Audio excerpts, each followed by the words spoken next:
Colegas, muy buenos días. Agradezco de manera importante la deferencia de ustedes de asistir a este evento. El día de hoy nos convoca, como en oportunidades anteriores, iniciar las labores académicas del periodo 2014-1.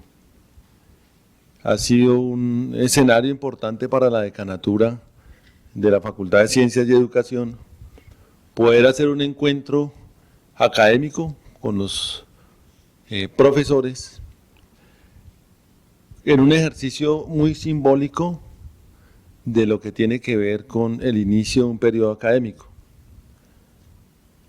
Es importante hoy tener la presencia de la doctora Alicia Gutiérrez, la profesora de la Universidad Nacional de Córdoba nos visita en el marco de un trabajo académico que viene adelantando el doctorado, y pues hemos conversado para que pueda compartir con nosotros una experiencia investigativa que ella viene adelantando y que pues para la decanatura le ha parecido oportuno y pertinente que podamos llamar a los profesores a compartir este espacio académico, a pesar de todas las convulsiones que sabemos que hay pues en la universidad por estos días, pero que digamos que también podemos tener espacios de relajación académica, y aquí que digamos que nos encontremos a pensar en cosas bien diferentes a lo que es un poco la agonía de las disertaciones administrativas y académicas que se dan en la universidad, también en otros escenarios. Entonces, en ese orden de ideas le doy un agradecimiento muy especial a la profe, al doctorado, porque también nos ha ayudado a organizar este trabajo. Y bueno, yo entiendo perfectamente las múltiples cosas que tienen que hacer los profesores en la facultad, son muchísimas. Como un ejercicio, digamos, académico-administrativo, me he puesto en la tarea de hacer un balance de las actividades de profesores desde sus planes de trabajo, digamos, históricamente en los últimos 5 años, y uno se da cuenta que es que realmente no hay dónde más poner, digamos, como más actividades, más horas, que es que no caben, son, digamos, no es tiempo completo, sino tiempo repleto, ¿sí? Que es muchísimas las actividades que hacen, pero bueno, digamos que eso también es una oportunidad para sentirse uno como vivo y activo en esta dinámica académica de nuestra universidad. Voy a darle la palabra a la profesora Blanquita para que nos haga una presentación de la profesora Alicia, y entonces empezaríamos con nuestra conferencia inaugural del periodo 2014-1. Profe, tiene la palabra. Muchísimas gracias por asistir a este evento. Gracias, buenos días. Nos disculpan, hemos llegado un poquito retrasados, más por mi culpa, que la doctora estaba lista desde temprano, pero bueno, con este tráfico de Bogotá a veces las cosas se complican. Tenemos el gusto de presentar a la doctora Alicia Gutiérrez, quien es la segunda vez que viene a acompañarnos en un seminario de doctorado y en calidad de especialista de la teoría de Pierre Bourdieu. Yo creo que debería estar aquí Sandra presentándola, pero bueno, tengo el honor entonces de presentar a la doctora Alicia Gutiérrez, quien es doctora en Sociología de la Escuela de Altos Estudios de París y doctora de la Universidad de Buenos Aires en Antropología, área Filosofía y Letras de la Universidad de Buenos Aires. En este momento es profesora titular de la Cátedra de Sociología de la Universidad Nacional de Córdoba y ha sido profesora visitante en varias universidades del país. También ha se ha desempeñado como profesora visitante en universidades europeas, la Universidad de París 8, la Universidad de Valenciennes, la Universidad Complutense de Madrid en España, la Universidad de Sevilla, de Granada, de Cagliari. Es actualmente investigadora independiente del CONICET, con varias investigaciones en curso, pero además ha publicado numerosos libros y capítulos de libros en revistas nacionales e internacionales. Se destaca un libro de ella, El pobre como siempre, Estrategias de reproducción social en la pobreza, Córdoba del 2004, y Prácticas sociales, una introducción a Pierre Bourdieu, en editoriales de Buenos Aires, de Córdoba y de Madrid. También ha traducido varios libros al francés, del francés al español, perdón, especialmente de Pierre Bourdieu. Intelectuales, política y poder, en donde hay un prólogo de ella, Elementos para una sociología de la cultura, Ciencia social y acción política, Análisis de las dinámicas de las clases, Argelia, imágenes, sentido social del gusto, Elementos para una sociología de la cultura. En fin, tenemos aquí a una real especialista de Pierre Bourdieu. Yo no termino de leer, pero entonces estamos muy complacidos en la Facultad de Ciencias y Educación, en el doctorado, en el posgrado, en los diferentes posgrados, de tenerla acá con nosotros, y pues entonces la vamos a escuchar. Muchas gracias. Bueno, buenos días a todos. Primero quiero agradecer al señor decano de la Facultad de Ciencia y Educación de esta universidad por invitarme a tan honrosa tarea como es la de conversar con ustedes a modo de inicio del ciclo lectivo. A Blanca, por supuesto, con quienes compartimos actividades ya desde hace aproximadamente un año. Yo he preparado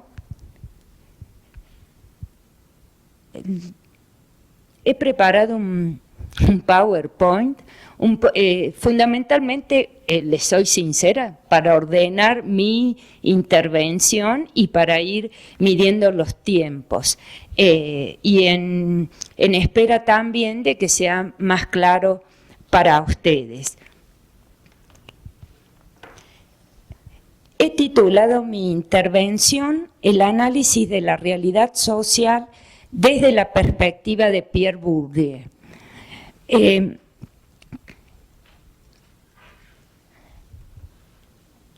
Haciendo honor y por respeto a una perspectiva teórica que conozco en detalle y que se caracteriza fundamentalmente por promover un tipo de sociología que implica siempre discusión teórica y análisis empírico, no voy a hablar en el aire de Pierre Bourdieu, sino intentando llevar estos conceptos, estas reflexiones a un ámbito que conozco, que es el ámbito de la pobreza. Digo esto porque más allá de los cursos y de las traducciones que he hecho de la obra de Bourdieu, mis investigaciones no son investigaciones teóricas, son investigaciones que tienen que ver con distintos aspectos de la pobreza urbana. Entonces pensé, puedo hacer referencia a Bourdieu como un teórico, un investigador, un sociólogo importante, entre otras cosas porque nos brinda categorías analíticas que nos permiten analizar distintos aspectos de la realidad. Preparando esto, me encuentro con una nota en un periódico local de mi país que empieza diciendo esto: desigualdad, la gran cuenta pendiente de América Latina. Creo que más allá de los ámbitos gracias, de investigación que ustedes puedan tener, podemos acordar que el problema de la pobreza es un problema, voy a hablar de pobreza y voy a hablar de desigualdad. El problema de la pobreza es central en América Latina y viene siéndolo desde hace muchísimos años. Durante la última década, América Latina redujo considerablemente los índices de pobreza.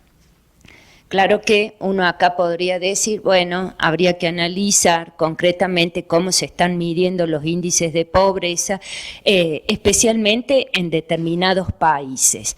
De todos modos, nadie puede negar, creo seriamente, que sigue manteniendo una tremenda brecha de desigualdad. Un informe de la CEPAL, un último informe de la CEPAL, dice que Brasil, Argentina, Chile, Uruguay y Paraguay son los que han conseguido una mayor disminución en términos absolutos, por lo menos, de los índices de pobreza. Le siguen los países de la zona andina, luego Centroamérica y México, al menos dice, han expandido ese umbral estadístico que divide a los que son pobres de los que no lo son en una sociedad determinada. Por su parte, el informe de la CEPAL destaca que la pobreza en América Latina y el Caribe afecta a 164 millones de personas a fines de 2013, lo que equivale a casi el 28% de la población. Bueno, por más que hayamos disminuido los índices de pobreza, con estas cifras creo que debemos continuar alarmados por la situación. Según este organismo, los resultados están relacionados con la moderación del crecimiento económico de la región, a lo que se suma el aumento del precio de alimentos que incide claramente en la línea de indigencia. Para los que no son estudiosos de estos temas, les comento que la línea de indigencia solo mide aquellos alimentos que necesita un grupo familiar para poder amanecer vivo al otro día. No cuenta ningún tipo de gastos ni de salud, ni de educación, etc. Desde 2002, la pobreza en América Latina ha caído casi 16 puntos y la indigencia 8 puntos, pero las cifras recientes muestran una desaceleración. Con este dato nomás tenemos que suponer que si nos sentamos a esperar las consecuencias de los procesos que se han puesto en marcha, al menos en ciertos países, de todos modos no vamos a eliminar nunca la pobreza. Y está pendiente también la cuestión de la desigualdad.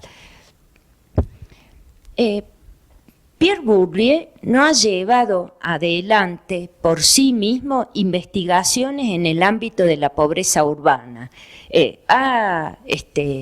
Ha ocupado los distintos ámbitos de la práctica, la educación a nivel general, la educación superior, el campo artístico, el campo literario, el campo religioso, etcétera, pero no ha desarrollado investigaciones específicamente en pobreza, tal como hacemos los investigadores latinoamericanos preocupados desde hace mucho tiempo por esto. Sin embargo, hay referencias en la teoría de Bourdieu a distintos aspectos implicados en el tema. Una de las referencias probablemente más conocidas en América Latina sea los planteos que Bourdieu hace en la distinción, cuando el autor analiza los gustos de los sectores populares por oposición a los gustos, a propósito tiene comillas, Bourdieu ya no usa comillas para eso, a los gustos de las clases dominantes, demostrando que unos y otros y los criterios que los diferencian están ocasionados por razones sociales e históricas. Algo así como que uno tiene los gustos que tiene entre en primera instancia por la posición que ocupa en el espacio social en el que desarrolla su vida. Otras referencias a distintas cuestiones que tienen que ver con la pobreza están en un conjunto de entrevistas que componen La miseria del mundo, una obra colectiva dirigida por Bourdieu, que consiste en un trabajo que tiene la intención de dar un testimonio tras la palabra de quienes no suelen tener la posibilidad de hablar de sus vidas, de sus sentimientos, dan testimonio de condiciones de vida adversas, que son a la vez individuales y sociales, son particulares y son históricas. Digo individuales y sociales porque se hace la entrevista, por ejemplo, a un desocupado. Es un señor con nombre y apellido y que vive en un cuerpo biológico concreto, pero que comenta vivencias y sentimientos que comparte con todos aquellos individuos que han llegado a cierto momento de su vida y han perdido su trabajo. En ese sentido son a la vez individuales y sociales. Por último, hay algunas referencias a la cuestión o a la situación de la pobreza en las entrevistas, en los ensayos, en las participaciones políticas que Bourdieu ha elaborado como denuncias de las consecuencias sociales que ha tenido la imposición del neoliberalismo, no solo en nuestros países latinoamericanos, aunque Bourdieu no habla de nosotros, habla de las consecuencias nefastas del neoliberalismo en Europa y que ha sido plasmado en un conjunto de trabajos de él, Contrafuegos 1 y Contrafuegos 2. Han sido compilados muchos de estos textos en el libro que Blanca acaba de citar, publicado en Buenos Aires, Intelectuales, Política y Poder, en otro libro que recoge todas las intervenciones políticas de Bourdieu, que se llama Intervenciones, y que fue publicado poquito tiempo después de su muerte. Toda esta introducción para decir que, a pesar de que Bourdieu no ha investigado específicamente la pobreza, sin embargo, uno puede inspirarse en su conjunto de categorías analíticas, en las lógicas que lo une, en la epistemología que la funda, que supone la superación de diferentes dicotomías que todavía permanecen en las ciencias sociales en muchas líneas de investigación, como son objetivismo versus subjetivismo, lo económico versus lo no económico, la teoría versus la empiria, los métodos cuantitativos versus los métodos cualitativos. Estoy seguro que todos ustedes conocen y sufren en una de esas la tensión que genera este tipo de dicotomía. La especial perspectiva teórica de Bourdieu habilita a pensar y problematizar ciertas cuestiones que nos permiten dar cuenta de aspectos centrales del fenómeno de la reproducción social en situaciones de pobreza, aunque él no lo haya hecho y aunque no vivamos en Europa. Primero, un poco para introducirnos en el tema, quisiera señalar algunas palabras acerca de la teoría de la práctica en Bourdieu.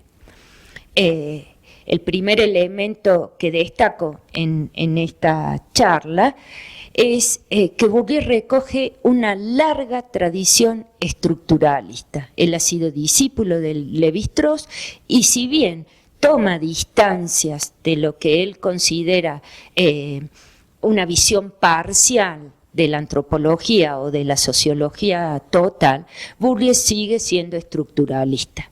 Sus conceptos claves son estructuras, su pensamiento es relacional, solo que, a diferencia del estructuralismo de su maestro, Bourdieu le incorpora en sus análisis la dimensión histórica. Entonces va a decir que el campo y el habitus, sus dos conceptos centrales, solo se pueden entender si yo entiendo que están atravesados por la historia.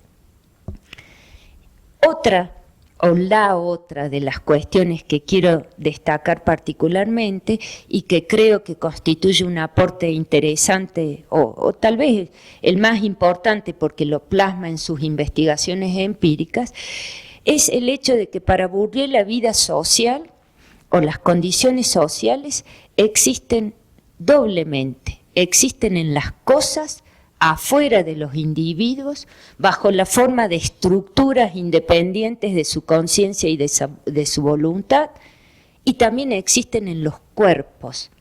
Están incorporados en nosotros al modo de huella que nos dejan las condiciones por las que hemos ido transitando. Si me permiten, y esta es la única aclaración que voy a hacer al respecto, siempre pretendo destacar la obra de este autor que conozco, pero también pretendo asegurar, o por lo menos decirles a ustedes que yo ya sé que no es el único que hace esto. Entre los sociólogos contemporáneos, al menos a nivel de declaración teórica, creo que Anthony Giddens se encuentra también embarcado en la misma tarea. Y de paso, ya que lo cito a Giddens, quiero citar a un precursor de esta manera de intentar superar esta dicotomía, como ha sido Norbert de Elias, donde sin duda para mí, aunque Bourdieu no lo reconoce explícitamente, hay alguna huella en sus trabajos.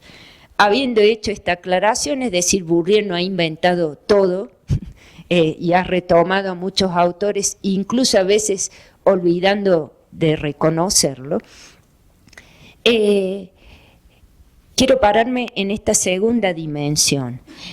Bourdieu parte de una especial ontología de lo social, algo así como una ontología de potencialidades que están inscriptas a la vez en la estructura de las situaciones donde actúa el agente y en su propio cuerpo, lo que hace que la práctica social para Bourdieu, toda práctica social, sea resultado, y acá estoy tomando sus propias palabras, de una suerte de complicidad ontológica entre un campo y un hábitus.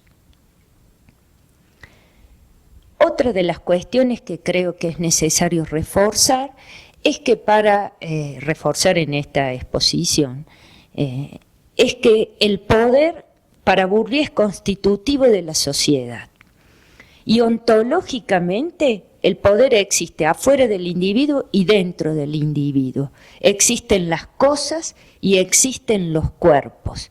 Existen los campos y en los hábitus.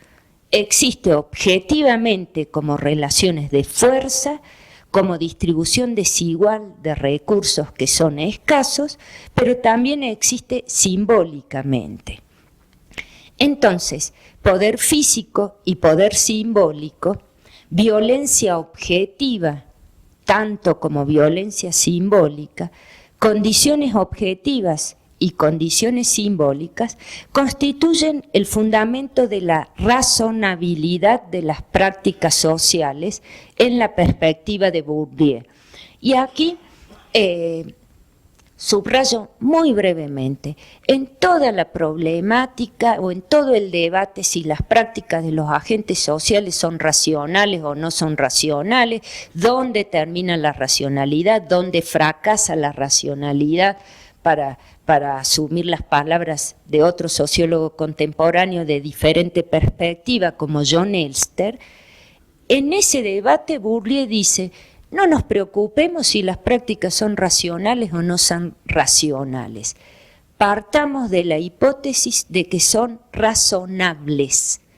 Esto quiere decir, toda práctica social exige y puede ser explicada y comprendida.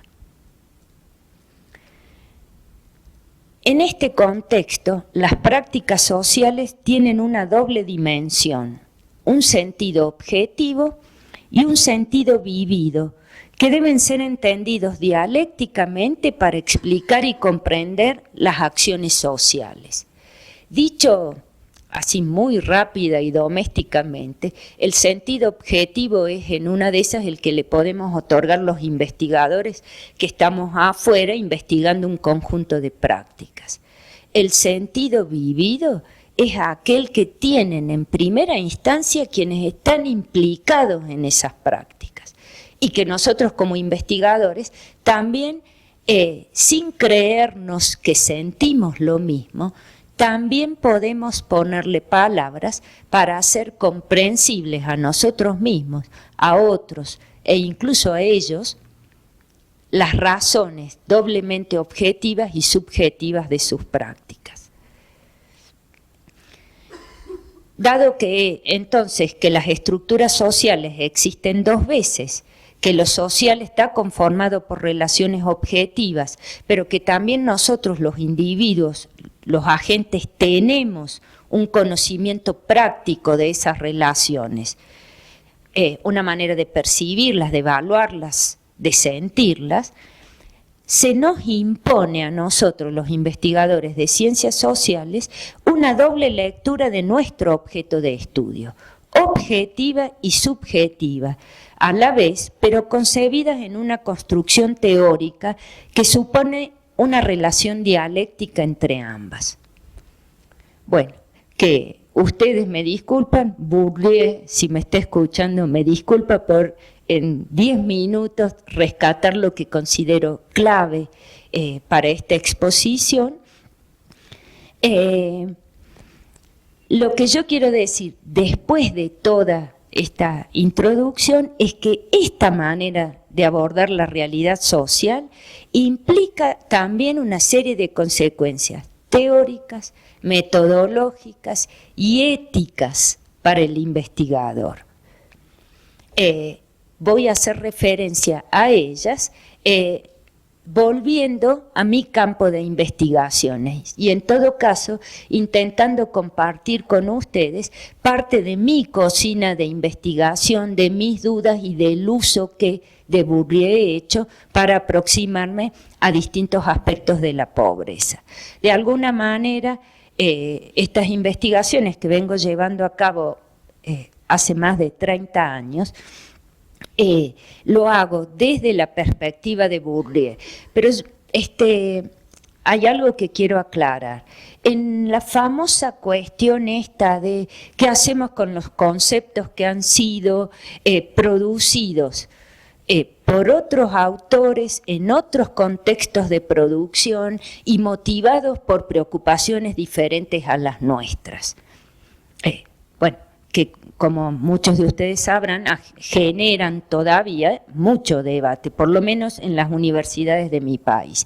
Mi posición respecto a esto es, no se trata de tomarlo acríticamente, ni tampoco de excluirlo porque fueron producidos en otro lado. En todo caso, se trata de percibirlos como instrumentos de análisis y necesariamente tengo que ponerlos en cuestión con los debates teóricos, metodológicos específicos del tema de estudio mío y que se han generado en mi contexto de producción.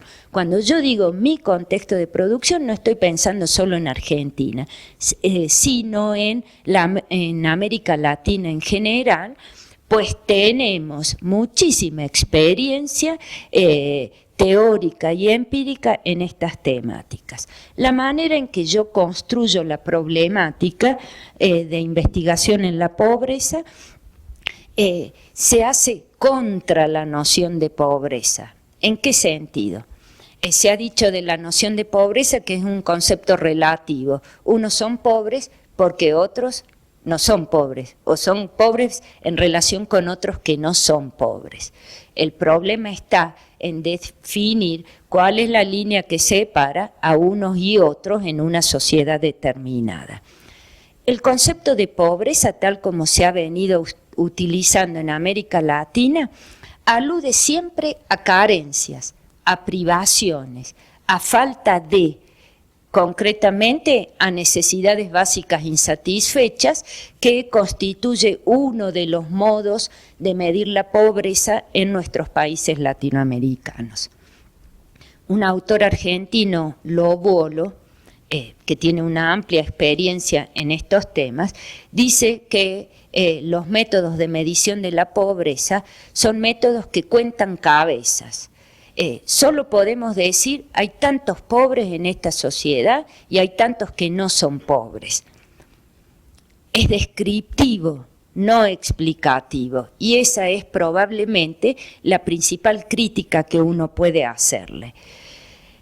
Al no asociar la noción de pobreza más que a elementos descriptivos, se corre el riesgo de sustancializar el fenómeno, y de ese modo se corre el riesgo de naturalizarlo y de ver en qué medida, con sus particularidades, en este caso en los distintos, no solo en los distintos países en términos geográficos, sino también en términos históricos,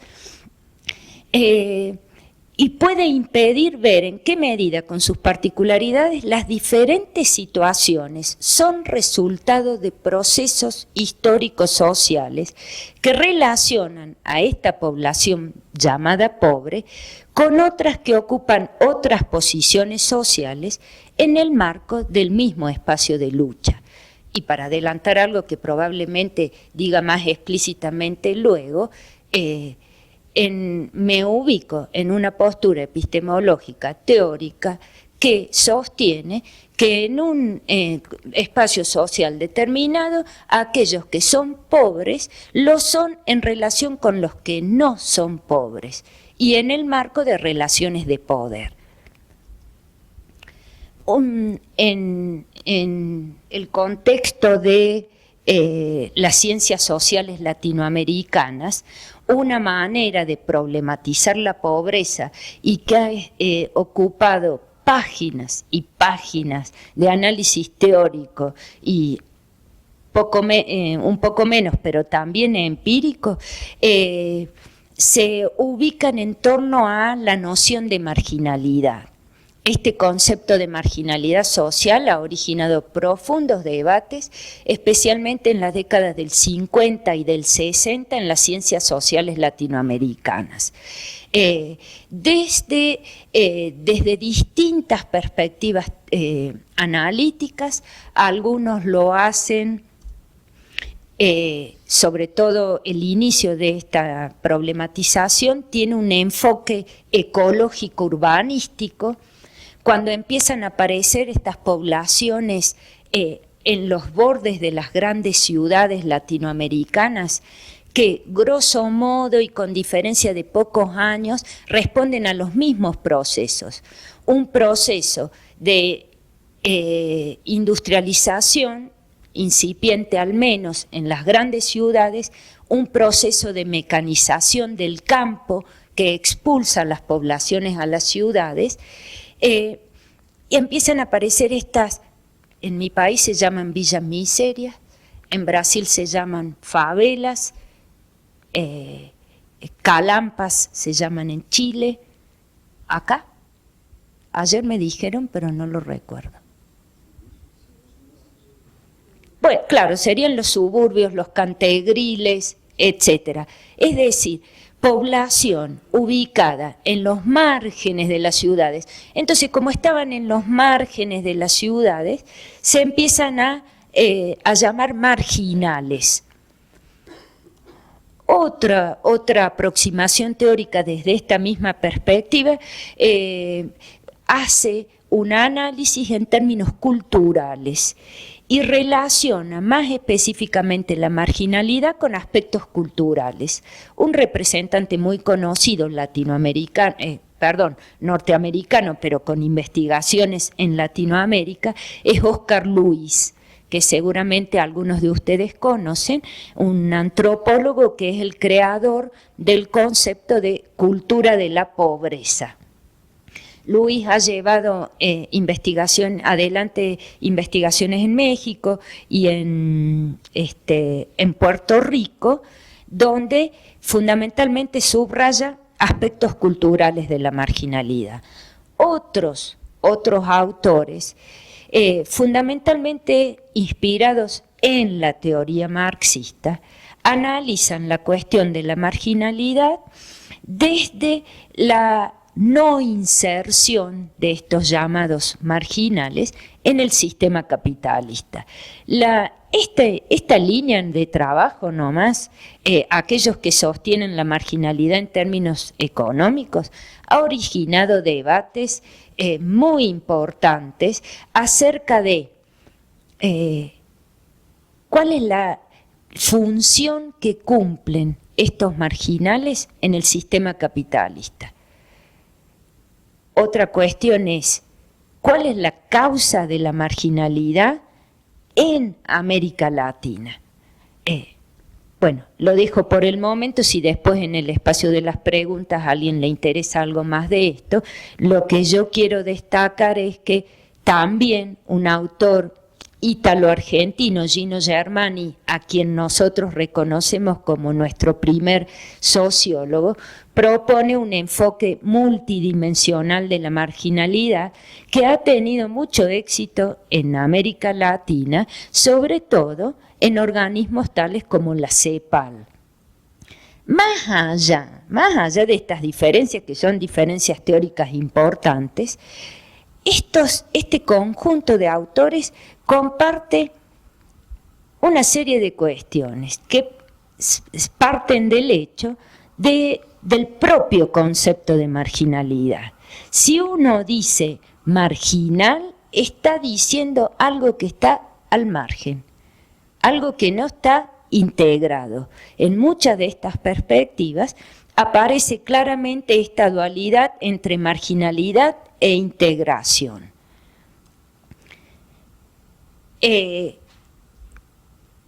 Yo estoy diciendo, asumiendo críticas que antes de mí hicieron otros autores, estoy diciendo que estamos hablando de marginales, de gente que sí ocupa posiciones en nuestras sociedades, que están ubicados en el peor lugar y nosotros le decimos que están al margen. Este tipo de críticas originó un nuevo debate entre estos autores, algunos de los cuales, como Larisa Lomnitz, Mario Margulis, la primera mexicana, el segundo argentina, empiezan a escribir en términos de marginalidad, pero sosteniendo, nosotros hablamos de marginalidad como una manera de estar ubicado en el sistema. A eso uno podría preguntarle desde la perspectiva de Bourdieu, ¿en qué consiste ese sistema de relaciones? ¿Cómo se conceptualiza esa manera de estar ubicado? Luego de todos estos debates respecto a la marginalidad, fundamentalmente en la década del 70 y del 80, en América Latina se privilegia un enfoque que yo llamo acá estratégico en términos globales, que pretenden analizar, ya desplazan la cuestión teórica, metodológica y de análisis empírico. No me importa si están al margen o no están al margen, no me importa por el momento qué posición ocupan, lo que me importa es saber cómo hacen para vivir, a pesar de todas las restricciones económicas, sociales, culturales, cómo hacen y qué hacen los pobres para vivir. Comienza a hablarse entonces de estrategias de supervivencia, de estrategias de sobrevivencia, de estrategias adaptativas, de estrategias de vida, todas distintas nominaciones asumidas para dar cuenta de esto de qué es lo que hacen los pobres para vivir. Este enfoque ha tenido también mucha importancia.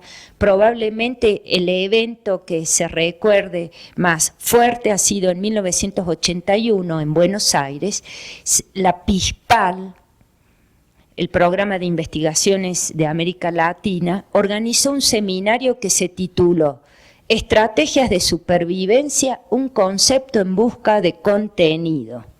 Y allí se reunió el jet set latinoamericano a discutir. Hay un número muy interesante publicado en Mi País de la revista Demografía y Economía que asume todas estas intervenciones y la relatoría de este encuentro.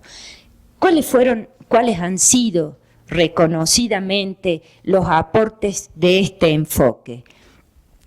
Primero, ya no toman como unidad de análisis a los individuos aislados, sino a las familias como unidad doméstica. Y esto, que a lo mejor para nosotros hoy puede parecer obvio, en el momento en que aparece, significa un aporte fundamental. La unidad del análisis de las estrategias de vida es la familia. No se puede analizar individuos aislados. Otro elemento importante, ponen el acento en los mecanismos de reproducción de los pobres, a pesar de sus fuertes restricciones. Las preguntas fundamentales son: ¿en qué trabajan? ¿Cómo obtienen sus ingresos? ¿Cómo obtienen sus alimentos? Etcétera. Otro aspecto en términos teóricos y metodológicos muy interesante es que todos los autores conocidos que se ubican en esta perspectiva le preservan un margen de opción a los agentes sociales. Al hablar de estrategia, están implicando la posibilidad de optar. Es decir, lo que los pobres hacen para vivir no es ni resultado de la imposición total de la estructura, ni resultado de su total libertad. Siempre hay un margen de opción. Desde la perspectiva de Bourdieu, uno podría preguntarle: ¿en qué consiste ese margen de posibilidades? ¿Qué es lo que limita? ¿Y cuánto es ese margen de opción? ¿Cuál es la racionalidad que está implicada ahí? ¿Cuáles son sus elementos explicativos? Y digo esto porque hay toda una discusión detrás. Cuando uno habla de estrategia, ¿qué quiere decir? Que las familias pobres se levantan a la mañana, hacen cálculos en términos de costos-beneficios, ven las opciones que tienen, suman, restan, o simplemente actúan y no saben que su actuación es vista por nosotros como estrategia.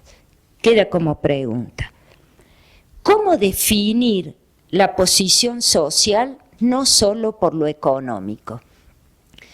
La mayoría de estos autores parten de la hipótesis de que los pobres hacen lo que hacen para vivir desde la posición que ocupan en el sistema económico. Desde la perspectiva de Bourdieu, nosotros sostenemos la hipótesis de, sin ninguna duda, la posición económica es muy importante, pero hay otros aspectos que también hacen a las posiciones sociales de agentes y de familias. Hay otros tipos de recursos que también generan diferencias, como los recursos culturales, los recursos sociales, los recursos simbólicos. Otra pregunta que le podemos hacer es: ¿cómo se articulan las condiciones objetivas de vida con la unidad familiar? ¿Cómo articulo toda esa gran sociedad que me está envolviendo con la unidad familiar? A lo largo de estos 30 años de desarrollo de mis investigaciones, he construido una perspectiva teórica que llamo un enfoque relacional en el análisis de la pobreza. Para comentarles a ustedes, creo que lo primero que habría que comenzar diciendo es que hay que tener en cuenta la noción de espacio social en la perspectiva de Bourdieu. Pierre Bourdieu define al espacio social como un espacio pluridimensional de posiciones, donde toda posición actual de un agente o grupo de agentes puede ser definida en función de un sistema pluridimensional de coordenadas, cada una de ellas ligada a la distribución de una especie de capital diferente. En ese espacio, los agentes y grupos de agentes se definen por sus posiciones relativas según el volumen y la estructura del capital que poseen. Capital económico, cultural, social, simbólico. Dicho de manera un poco más amable y más rápida, la manera como Bourdieu construye la sociedad en su conjunto, la manera como construye la coexistencia y la lucha de clases en su conjunto, es a partir de esta noción de espacio social, que es una construcción que realiza el investigador teniendo en cuenta su principio de diferenciación de clases, que es volumen, es decir, cantidad, y estructura, es decir, peso de lo cultural sobre lo económico, peso de lo económico sobre lo cultural, del capital. Uno podría decir que ese concepto de espacio social, hecho de alguna manera tardíamente sistematizado por Bourdieu en el año 1984, es el que nos permite percibir cómo se construye la clase, cómo como investigadores podemos construir la clase. Pero para analizar la dinámica de ese espacio social, para dar cuenta de la dinámica de las clases, el concepto clave que Pierre Bourdieu utiliza es el de estrategias de reproducción social. Define a estas estrategias como conjunto de prácticas fenomenalmente muy diferentes, por medio de las cuales los individuos y las familias tienden, de manera consciente o inconsciente, a conservar o aumentar su patrimonio y correlativamente a mantener o mejorar su posición en la estructura de las relaciones de clase. Dicho más, de manera más corta y en una de esas más amables, es lo que cada familia que pertenece a cada clase o fracción de clase hace para vivir. El distinto conjunto de prácticas que están implicadas ahí. Y si yo digo que voy a analizar la pobreza desde este concepto, tengo que tener en cuenta que este mismo concepto me permite analizar las estrategias de reproducción social, por ejemplo, de las clases dominantes. Es el mismo sistema analítico. ¿Cuáles son los factores explicativos? Y acá sí me voy a detener. Dice Bourdieu, el primer factor que explica las estrategias de reproducción que ponen en marcha las familias para vivir es volumen y estructura y evolución pasada del capital. Dicho en términos más concretos y en una de esas más amables, son los recursos que tiene la familia. Recursos que no son solo económicos. Los económicos en sociedades como las nuestras, por supuesto, son muy importantes y tienen el mayor peso explicativo en términos globales, pero no constituyen el único factor explicativo. También hay recursos culturales, sociales, simbólicos. Otro de los factores explicativos de estas estrategias, dice Bourdieu, son lo que él llama instrumentos de reproducción disponibles. Los instrumentos de reproducción social disponibles son las posibilidades concretas que uno tiene, son las condiciones objetivas con las que se enfrenta. Un instrumento de reproducción es el mercado laboral, por ejemplo, que está ahí, que economistas, sociólogos nos pueden decir que tiene una estructura más cerrada, más abierta, así, asá, pero está ahí. Pero ese mercado laboral es un instrumento de reproducción respecto a cada uno de nosotros en relación con los recursos que nosotros hayamos podido incorporar. alguien que no tiene capital cultural en un mercado en donde están sobrevalorados escolarmente los puestos de trabajo, por más que esté ahí, por más que haya puestos objetivos de trabajo en la esquina de su casa porque hay una fábrica, eso no implica que funciona como un instrumento de reproducción. Para aclarar un poquito más, recuerdo que para esto Bourdieu utiliza dos conceptos, la distancia geográfica y la distancia social. La distancia geográfica es fundamental, sobre todo cuando uno está estudiando pobreza rural, por ejemplo. Para poder ir a la escuela hace falta escuelas para asistir, escuelas que dicten clases. Para poder cuidar la salud hacen falta hospitales, dispensarios, curanderos, etc. Pero esa distancia geográfica no es lo único importante. Es muy importante considerar lo que Bourdieu llama distancia social real, es decir, las posibilidades concretas que tiene la escuela, el centro de salud, de ser aprendido por mí como instrumento de reproducción social. Y acá entran cuestiones tan amplias pero tan fundamentales como el rol del Estado, qué papel cumple el Estado en esas condiciones socioeconómicas, qué papel cumplen, hay políticas especiales de lucha contra la pobreza, son solo políticas de administración de la pobreza. Acá entra también hasta el más pequeñísimo programa de salud que puede generar algún municipio con la intención de, por ejemplo, prevención de cierto tipo de enfermedades.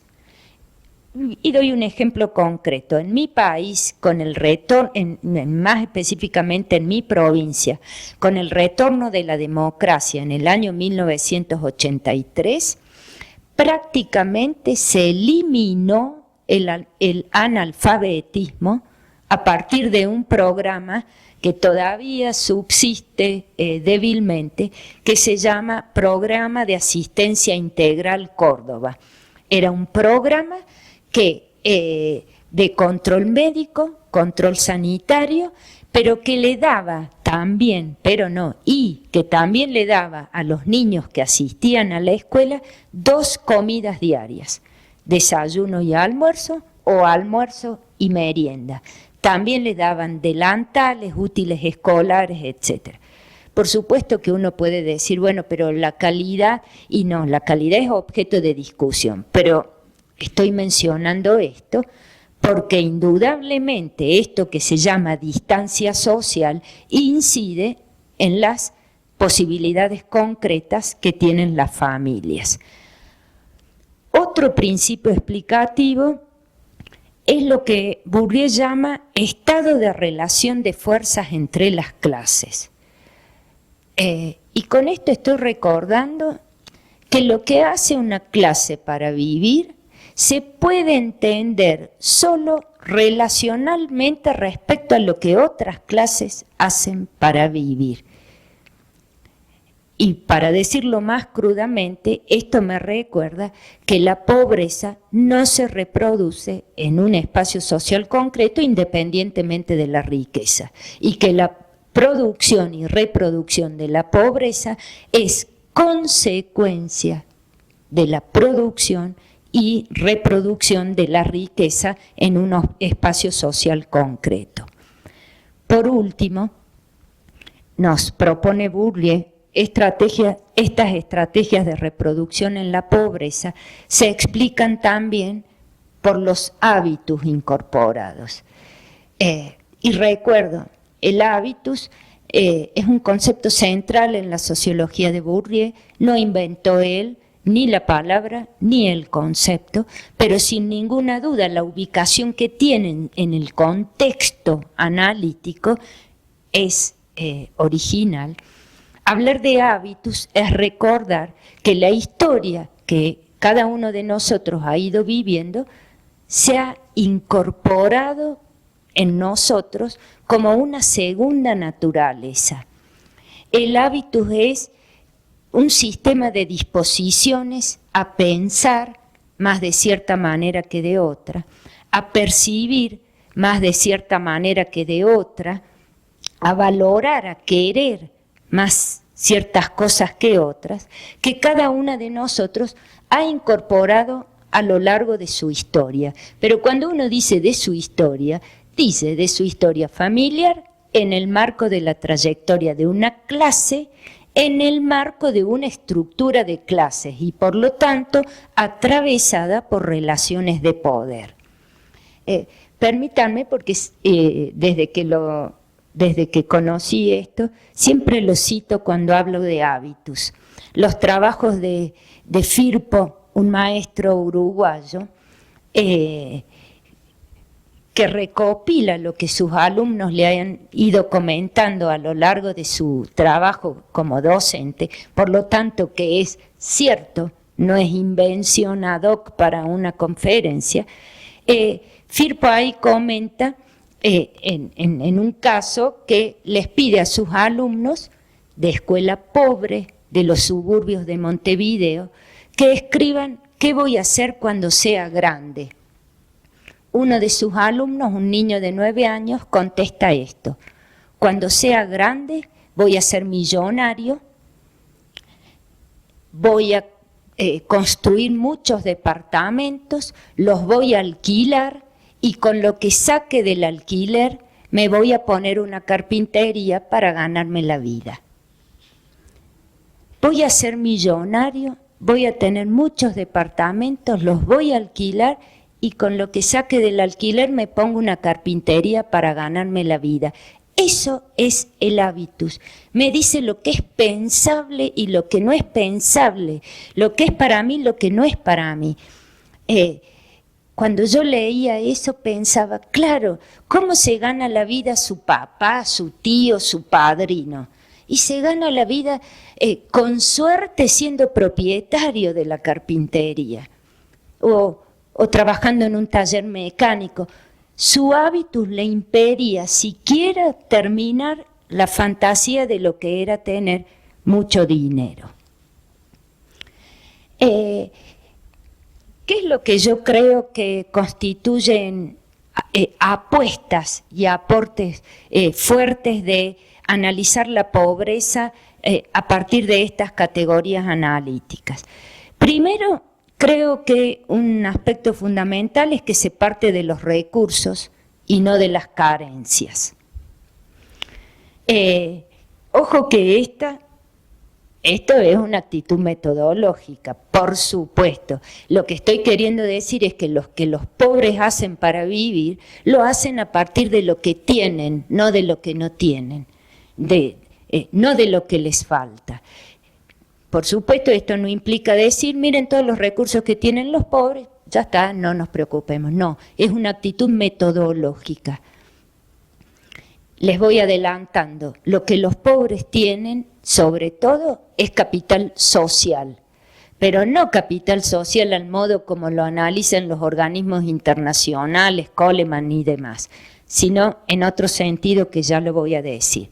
Por otra parte, estos recursos tienen una doble dimensión objetiva, recursos objetivados como bienes, e incorporados como hábitos, recursos hechos cuerpo.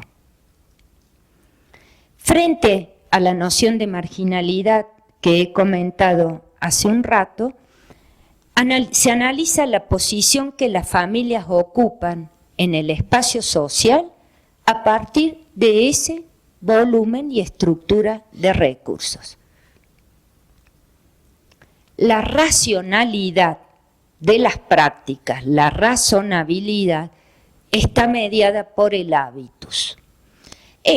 Por supuesto, esto implica muchas cuestiones en el diseño de los instrumentos de investigación, etcétera. que no hay tiempo de desarrollar ahora, pero sí me permito decir esto, por ejemplo. Pensar en hábitos me recuerda que no basta con modificar las condiciones objetivas externas para producir modificaciones en la vida de las personas. Con eso solo, por supuesto que la voluntad política es indispensable. La voluntad de trabajo es fundamental, pero también hace falta el conocimiento específico de esa realidad.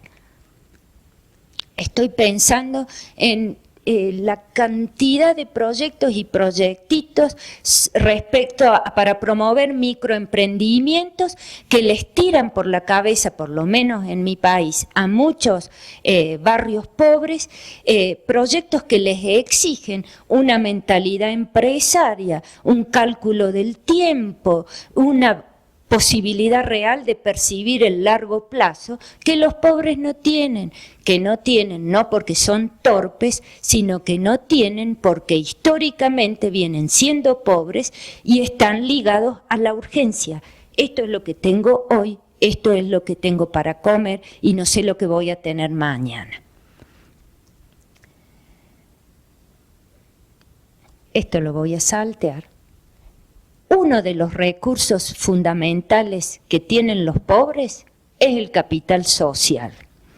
En estos momentos, mi equipo de investigación o una parte de él está trabajando específicamente redes y capital social en familias pobres de mi ciudad en Córdoba.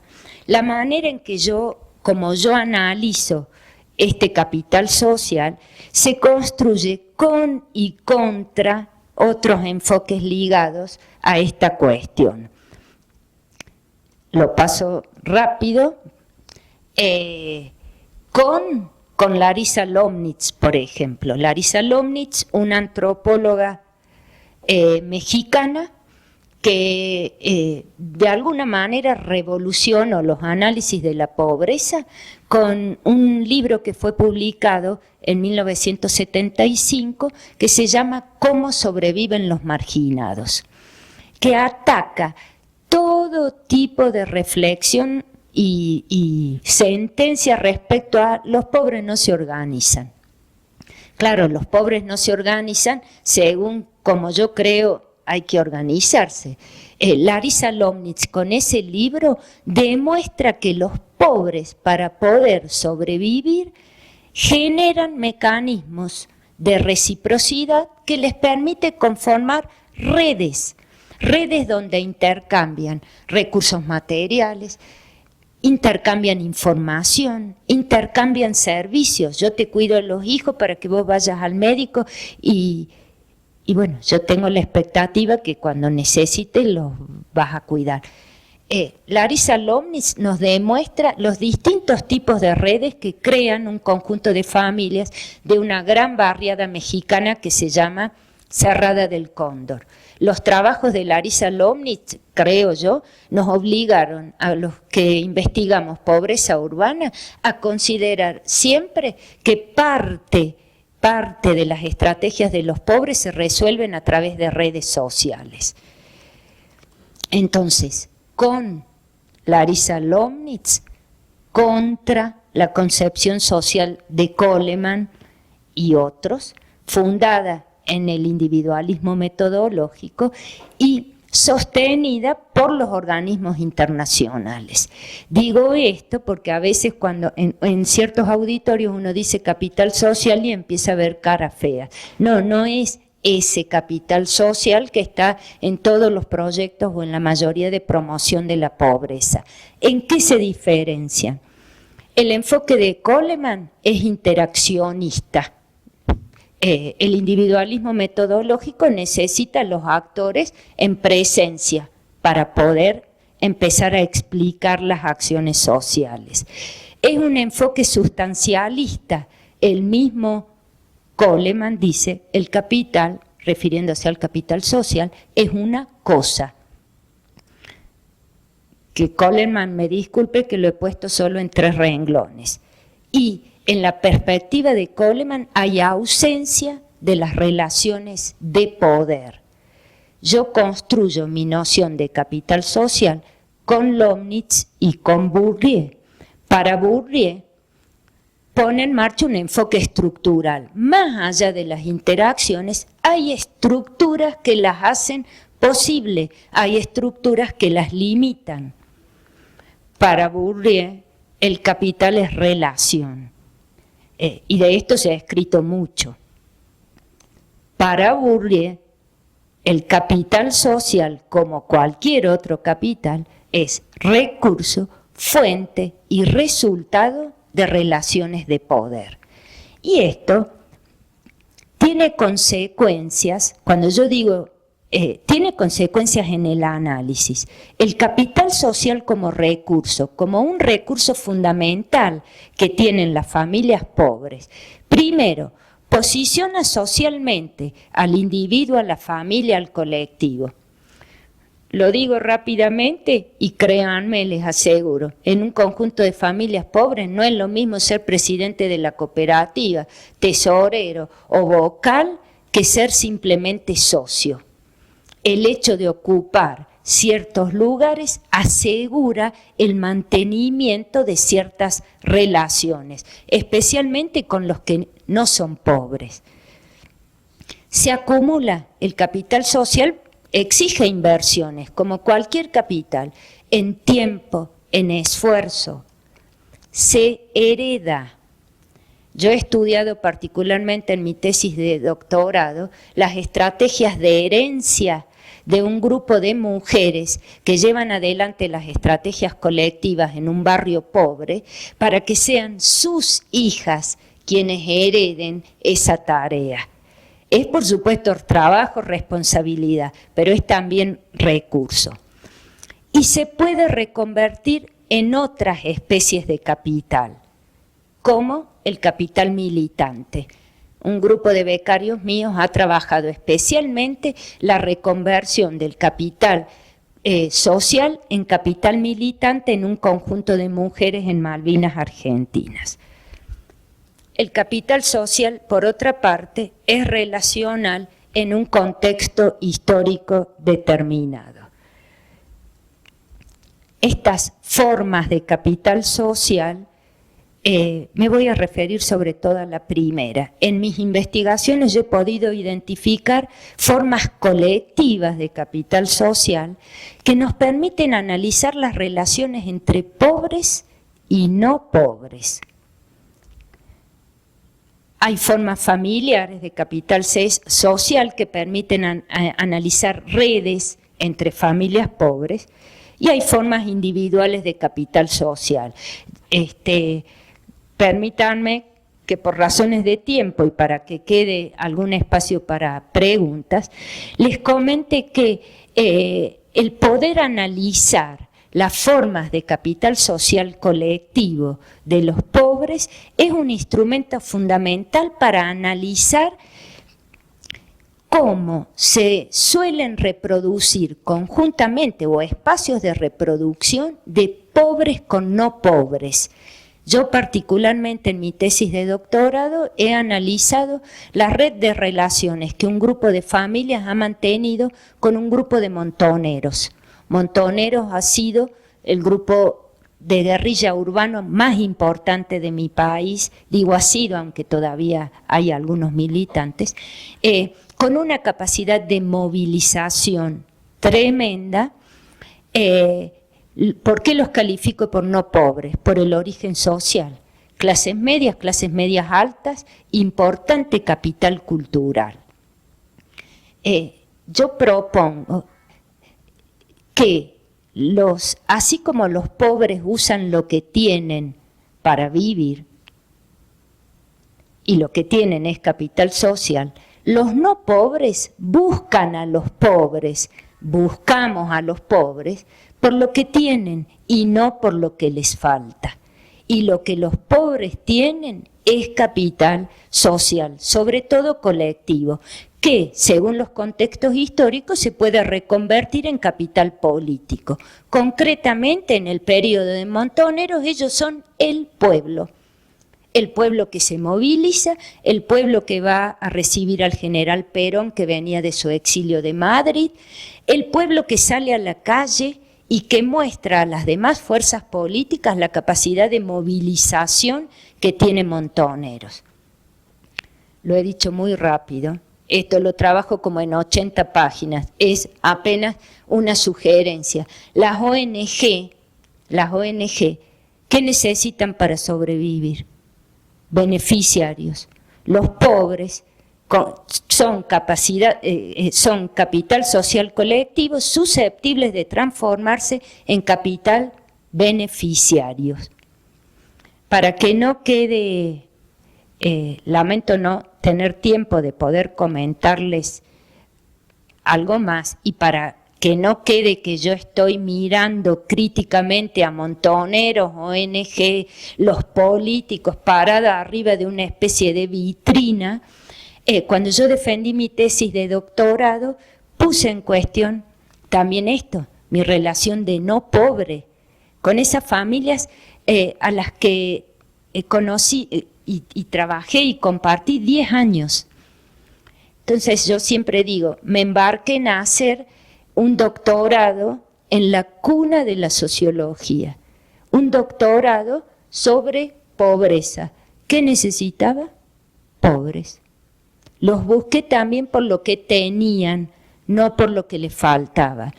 Los busqué por su capacidad de confiar, por su amabilidad, por abrirme la puerta de su casa, permitirme sentarme, preguntarles cosas, porque yo reconstruí toda la etapa de Montoneros 20 años después, movilizarlos con mis preguntas, emocionarlos y no precisamente siempre felices de recordar ciertas cuestiones.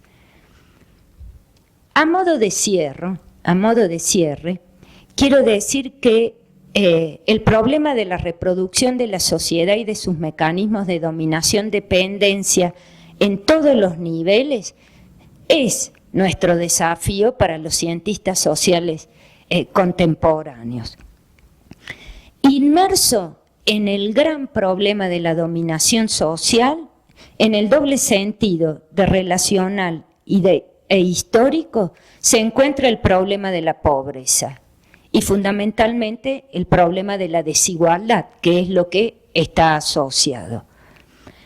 Esto implica exigencias teóricas, metodológicas y éticas para los investigadores en ciencias sociales. Teóricas en el sentido que nos obliga a afinar conceptos, a construir problemáticas complejas, a pensar en relaciones nuevas que nos permitan dar cuenta de la heterogeneidad de la pobreza. Muchas veces quienes no están inmersos en este tipo de estudios consideran a los pobres todos iguales. Los pobres son como nosotros, a veces solidarios, a veces no solidarios, tienen determinadas estrategias, tienen otras historias, etc. Hay heterogeneidad.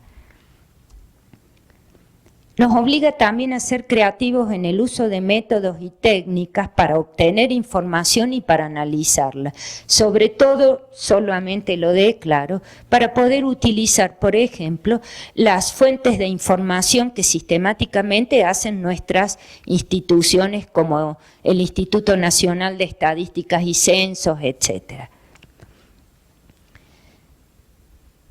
Tenemos que asumir el compromiso de intentar explicar y comprender los distintos aspectos implicados, sacar a la luz estos mecanismos, denunciarlos y hacerlos conocer. Bourdieu dice que si no hacemos esto, estamos expuestos a ser acusados, él dice, de no asistencia a persona en peligro. En mi país, esa figura legal se llama abandono de persona, que es un delito. Por último, lo que quiero decir es que no vengo a promover, insisto, la importación acrítica de conceptos para cometer un pecado que denunció el propio Bourdieu. No es eso.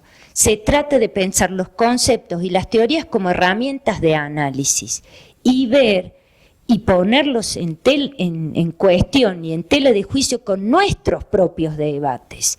Yo nombré a Lomnitz, a Castán, Oscar Luis, José Nun, Oliven, etcétera, todos teóricos latinoamericanos.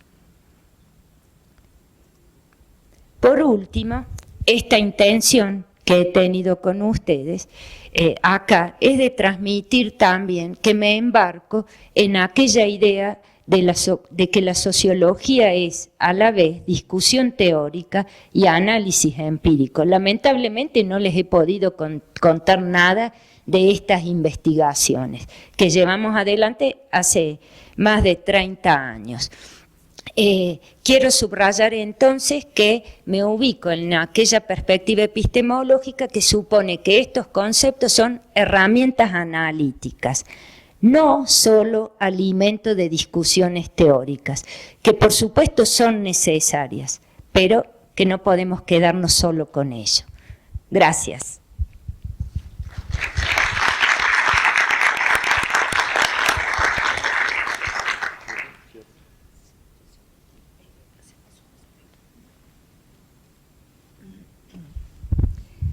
Bueno, después de oír la interesante intervención de la doctora Alicia, queremos oír algunas preguntas y inquietudes, aportes, experiencias de investigaciones que ustedes hayan tenido y que puedan ser, contradictorias, que aporten, en fin, diferentes puntos de vista. Oímos a ver quién quisiera tomar la palabra.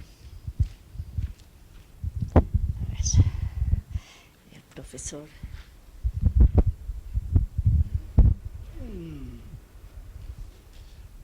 Pues dado que el auditorio está compuesto fundamentalmente por colegas que hacemos parte de la Facultad de Ciencias y Educación, y nos dedicamos al asunto de formación de educadores, la mayoría supongo.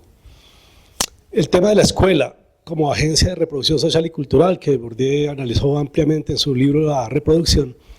Lo que yo quiero preguntarle es si para el caso del análisis de la pobreza, el concepto de capital social resulta clave como recurso, como usted lo ha dicho muy bien, como recurso y el análisis, por lo tanto, del recurso capital social de los pobres, a diferencia de entenderlos a partir de sus carencias.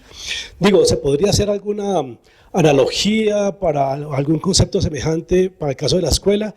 Es decir, si los escolares, ¿cierto?, son objeto de inculcación, ¿cierto?, y de reproducción social y cultural por parte de la escuela. Y si la escuela, como dice Bourdieu, favorece a los favorecidos y desfavorece a los desfavorecidos por el capital cultural. Y en ese sentido, los escolares como víctimas de la violencia simbólica que son en la escuela, habría, digamos, análogamente con la situación de los pobres, algún concepto que permitiera verlos como, de alguna manera, no solo como objeto de, sino como sujetos, ¿sí? Decía que lamentablemente no había podido explayarme en algunas cuestiones empíricas. En esta investigación que yo acabo de comentar de durante 10 años en un barrio pobre cordobés, 34 familias, donde hay un enfoque cuantitativo, cualitativo, análisis de correspondencias múltiples, etcétera. Primero quiero decir que creo que constituye verdaderamente un estudio de caso, en la medida en que se analizó los 30 años de existencia de ese barrio, qué pasó por grupos revolucionarios, ONG, políticos de turno, etcétera, es decir, por lo que pasan todos los barrios y villas de mi país. En el contexto de los 70, lazos con grupos revolucionarios, etcétera. La idea ahí era de trabajar las estrategias de reproducción social de las familias pobres. y analizar aquellas estrategias comunes de las diferenciales. Yo podría decir, el capital social es fundamental como recurso, pero también el capital escolar, sobre todo en su versión capital cultural objetivado, es decir, la certificación, es fundamental también, es decir, estoy diciendo casi una verdad de perogrullo, por supuesto para conseguir un mejor trabajo, etcétera, pero también para la reproducción del capital social, que es el recurso más importante. ¿Qué quiero decir con esto? Ayer les comentaba a los alumnos de mi seminario, por ejemplo, en esas familias que yo estudié, el nivel educativo predominante es los estudios primarios completos. Hace relativamente poco tiempo que los 3 primeros años de la escuela secundaria en mi país son obligatorios. En realidad, con el gobierno de Néstor Kirchner. Antes eran los estudios primarios. De alguna manera uno podría decir, los pobres cumplen con la obligación. En ese grupo de familias, dos familias tienen estrategias escolares diferenciales. Los hijos terminan estudios secundarios, van a escuela privada, por supuesto, escuela no bilingüe, escuela privada parroquial, hacen aprendizajes no manuales.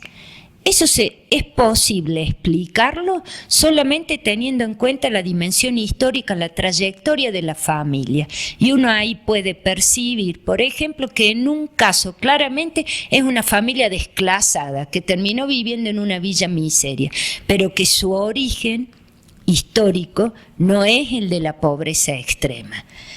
Y resulta que hay otros 3 casos de estrategias diferenciales.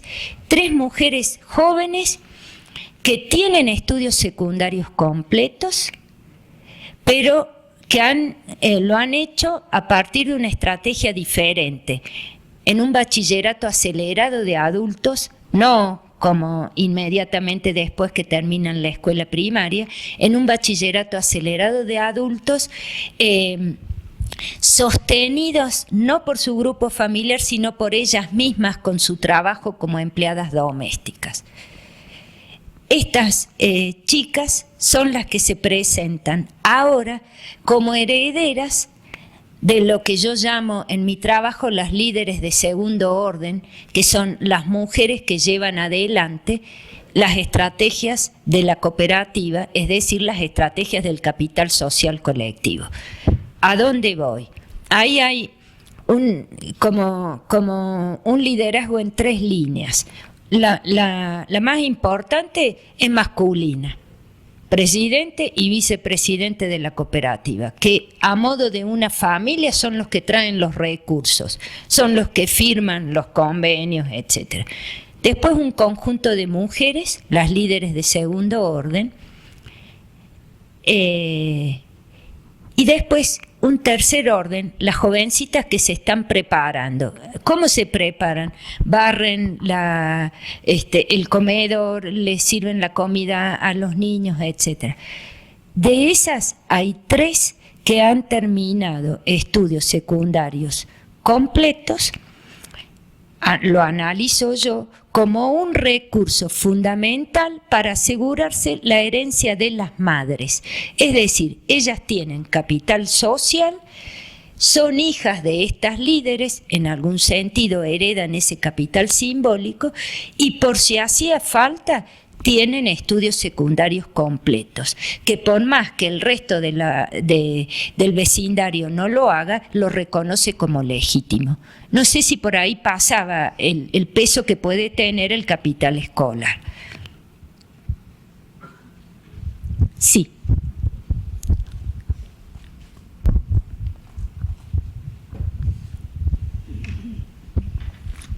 Hay un gran conocimiento, una expectativa en torno a Bourdieu sobre su experiencia durante el gobierno de Mitterrand, sobre cambiar la estructura educativa que no sea la reproducción de la desigualdad.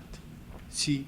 Se conoce poco, no sé si por razones de cambio en la sociedad francesa, esta experiencia. Yo no sé si usted conoce algo en torno a eso, puesto que no existen publicaciones ni en francés, ni en español, ni en inglés tampoco. No, hay apenas algunos esbozos de eso en un libro que se llama Intervenciones de Bourdieu. Digo apenas unos esbozos porque uno puede encontrar unos documentos firmados no solo por Bourdieu, sino por un conjunto, digamos, de profesores prestigiosos franceses, entre los cuales está Jean-Claude Combesi suscribiendo esos documentos. Por lo poco que conozco al respecto, porque alguna vez hice una pregunta explícita como la que usted está haciendo, es, no, esto, no a Pierre Bourdieu, sino a Jean-Claude Combesi. Eso fue más vale una manifestación de voluntades que un interés claro que tuvo un curso real. De todos modos, yo quiero aclarar una cosa. Bourdieu tomó distancias después de los planteos de la reproducción. Por lo menos en mi país, yo digo, Bourdieu ha tenido la desgracia de ser conocido por la reproducción. Creo que muchas de las críticas que se le han hecho a ese libro son válidas. Yo he analizado particularmente lo que pasa con el concepto de hábitus ahí. Ahí el concepto de hábitus es una cosa completamente cerrada, el agente no está ni puede estar, los invito a leer a quienes no lo conocen y busquen hay palabras terribles. El hábitus es irreversible, el hábitus es perpetuo o tiende a la perpetuidad. 10 años después modificó su lenguaje, el hábitus tiende a permanecer, pero no es perpetuo. Puede reformularse, aunque no es fácil, pero no es irreversible. Volviendo a esto, yo creo que en términos propositivos, yo he escrito, lo único que conozco es lo que aparece ahí en Intervenciones, por otra parte porque he traducido ese libro al español. Cuando hice una pregunta concreta a Combesi, que formaba parte de ese mismo movimiento, según sus palabras, eso era sobre todo una expresión de deseo más que otra cosa. Pero uno puede ver en los análisis empíricos concretos, estoy pensando por ejemplo en la nobleza de Estado, por más que toma un punto del sistema escolar, en todo caso el espacio universitario y en ese marco el de las Grand Écoles. Uno en el análisis ve que la imposición de esa escuela deja cierto margen de acción, porque de hecho el propio Bourdieu distingue distintas estrategias de reproducción, está bien, de la clase dominante, distintas estrategias de reproducción que devienen de las mismas condiciones escolares generales. Y si me permite, agrego una cosita más. Volviendo a las clases dominadas y a la cuestión de la pobreza, sin ninguna duda yo creo que la educación constituye un aspecto fundamental. Pero yo creo que la pobreza es un problema de distribución de la riqueza. Y que como yo también soy docente y también tengo parte de mi público proveniente de las clases populares. Pero creo que muchas veces, por supuesto que creo en el valor de la educación, si no ya me hubiese jubilado de ese lugar. Pero creo que muchas veces creemos nosotros que podemos eliminar desigualdades sociales muchísimo más profundas y que están fuera de nuestros resortes.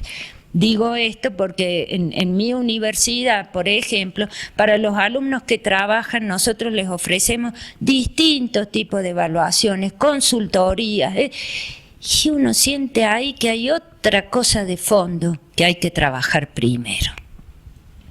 Perdón, no sé si respondí. Sí, gracias.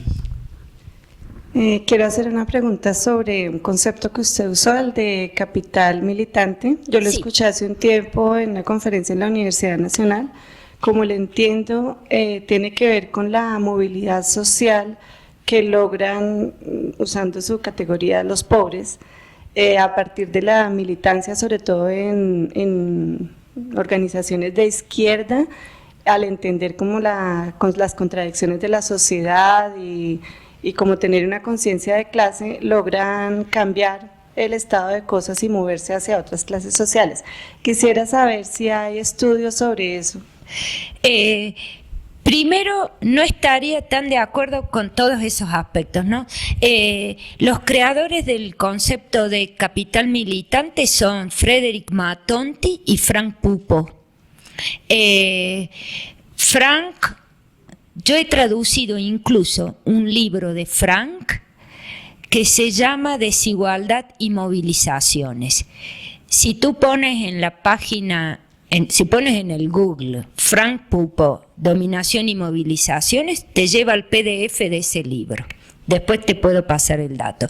Ahí Frank Pupo ha llevado adelante investigaciones que tienen que ver con la guerra del agua en Bolivia y con huelgas de docentes de escuelas de los suburbios franceses, que han constituido su tesis de doctorado. Volviendo al concepto, capital militante es una especie es un conjunto de saberes, pero también de saber hacer, saber pararse, saber hablar, saber manejar los silencios, que han venido incorporando a lo largo de una trayectoria de militancia.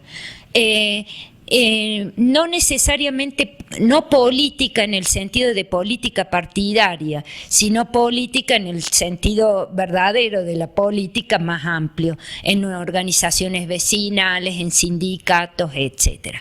Pero eso, primero, no implica necesariamente que sean de izquierda, ni tampoco implica necesariamente lo que se conoce como toma de conciencia, ¿sí? Puede ser una militancia en contra de personas y no de estructuras, explícitamente. No sé si logro decir. Algún aspecto de mi trabajo yo lo he analizado en términos de capital militante, cuando uno se pregunta cómo uno de los jefes de familia que yo investigué se ganaba sus ingresos, que eran altos, vendiendo una pasta de limpieza de origen brasileño, que en realidad no era de origen brasileño, sino que la fabricaba él y él le metía una etiqueta con código y qué sé yo, que decía Made in Brasil. Y él vendía esta pasta a sindicatos, consorcios de edificios, a bancos, etcétera. Yo decía, ¿cómo hace este? Hasta que un buen día, escuchándolo hablar, tenía una larga historia de militancia en un sindicato minero en Chile, y había huido de Chile con motivo de la represión. Eso es un recurso hecho cuerpo. Vos después podés trabajar de albañil o de lo que sea, pero esa capacidad de enfrentar a otro, de saber cuándo puedo hablar, de saber convencer, es un recurso incorporado.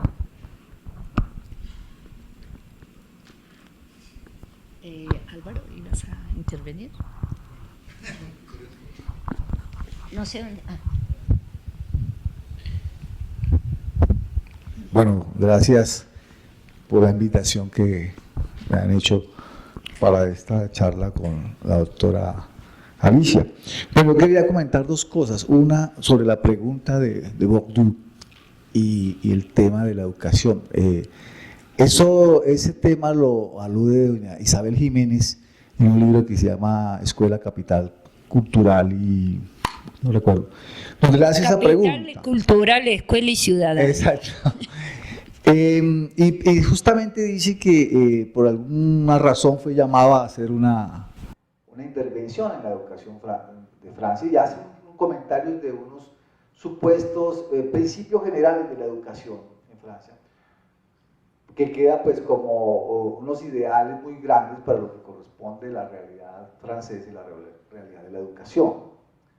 Eso lo hace en un momento político importante, una coyuntura entre, digamos, esa transición de la política socialista y después de toda esa viraje que hace a la derecha cuando entra Chirac.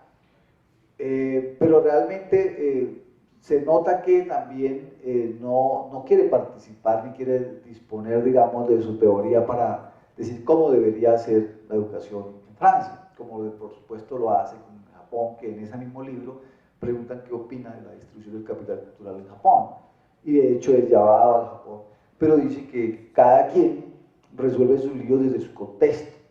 En el caso de la educación o en el caso de las reproducciones culturales tienen que verse en ese contexto. Ese era el comentario que quería decir. Con lo otro es con relación a la reproducción.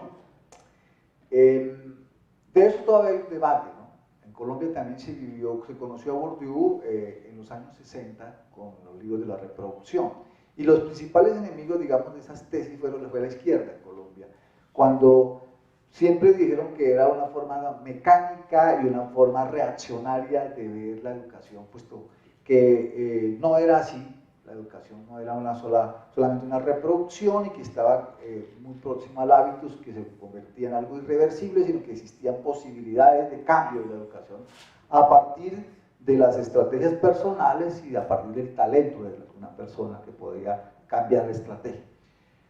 Después le escuché a Bourdieu en alguna ocasión hablar de esa referencia no que le hacían en Colombia, sino que la hacía toda la generación de los 60 con relación a esos libros.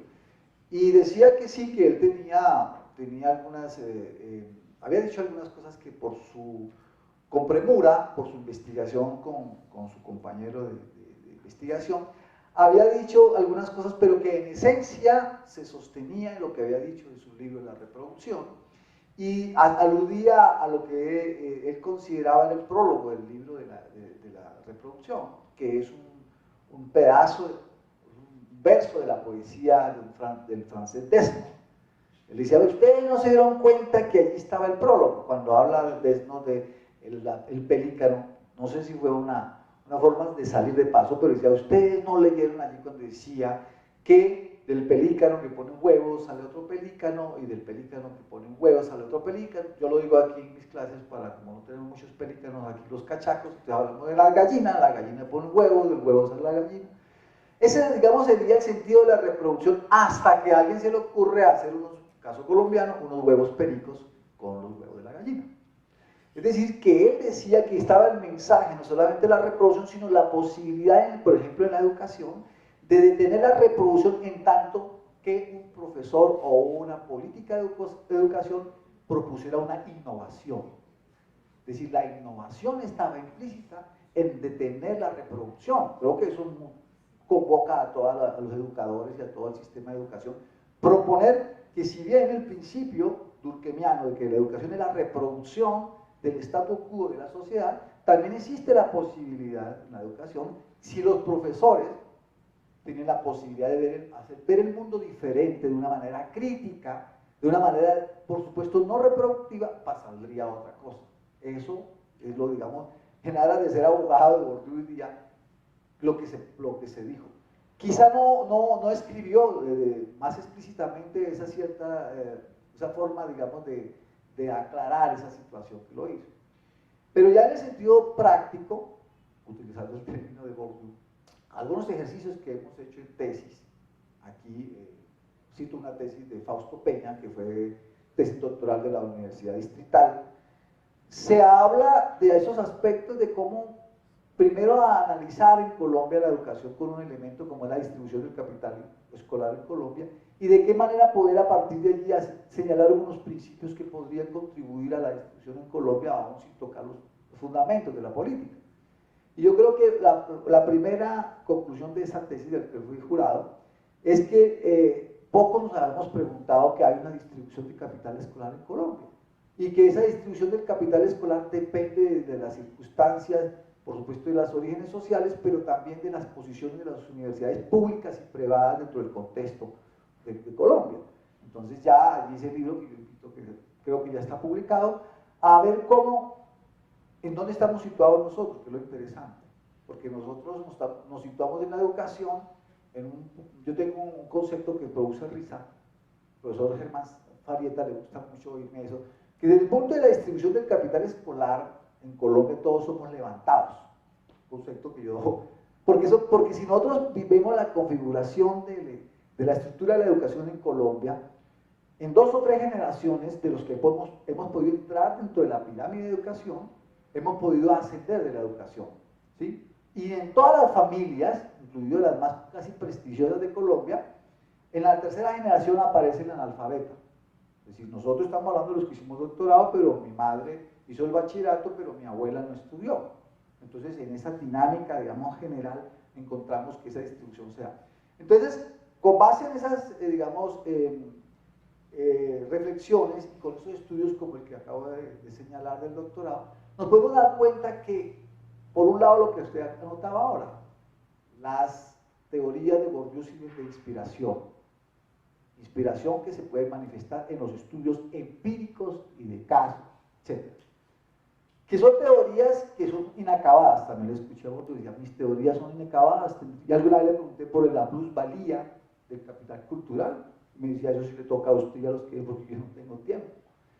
Y en segundo lugar, yo diría que el tema de Bourdieu se presta para poder construir, creo que es lo interesante en el caso de América Latina, en el caso de su enorme trabajo que ha hecho en Argentina, en un caso que me he dedicado yo desde el 90 a trabajar en el caso del campo de la sociología jurídica en Colombia, curiosamente. Y vean, les cuento, yo no soy abogado, soy profesor del doctorado de Derecho sin ser abogado, solamente que he utilizado las herramientas jurídicas, las herramientas de Bourdieu para ponerlas en lo jurídico, el campo jurídico. Tengo un libro, he dirigido tesis sobre el campo jurídico, donde son muchas reflexiones como las que usted viene haciendo de la economía, de la pobreza, del hábito jurídico, de cómo hacen para que haya una legitimidad dentro del Estado, quién está al margen de la legitimidad del Estado, cómo cuenta eso dentro de nuestro contexto, que no es un país homogéneo, por ejemplo, que el derecho opera aquí, pero en ciertos lugares de la provincia, no, etc. Entonces, eso para concluir que es útil, y creo que nos conviene ahora, donde hay mucha teoría de él que es discutible, por supuesto, donde él era consciente de que esa teoría no podía alcanzar todo.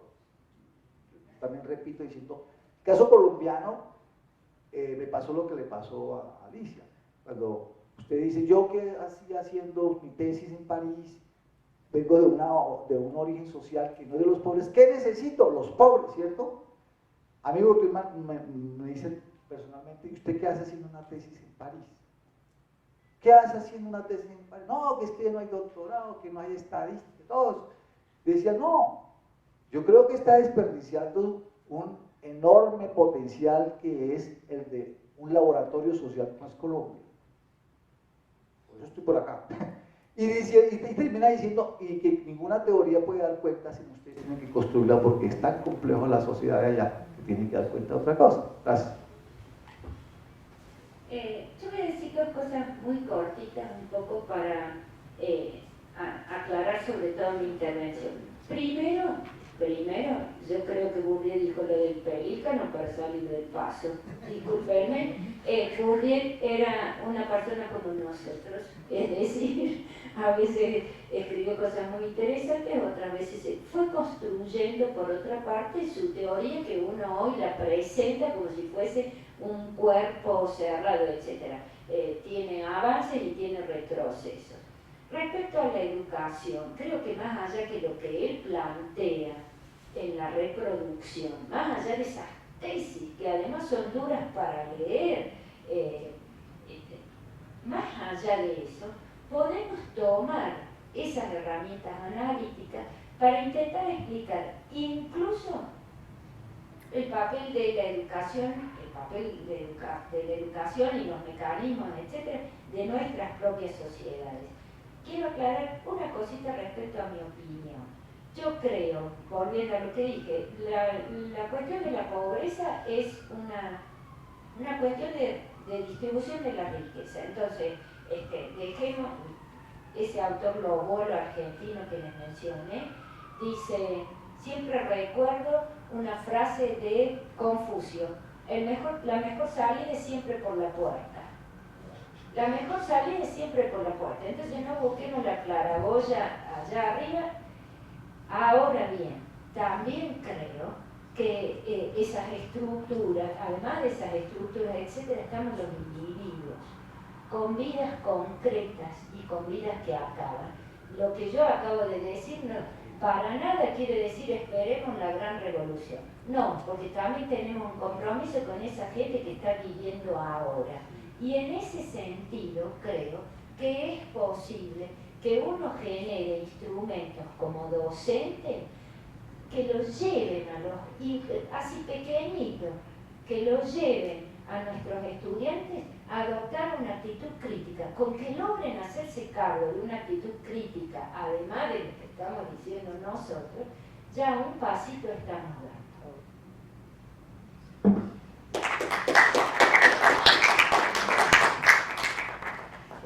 Bueno, muchas gracias a los asistentes a la exposición de la doctora Alicia. Yo creo que esta es una invitación a leer a Bourdieu, a mirar ese sentido crítico y a consultar textos que pueden estar cercanos a nosotros, el Homus Academicus, que relata mucho de la historia y de las trayectorias de los profesores universitarios.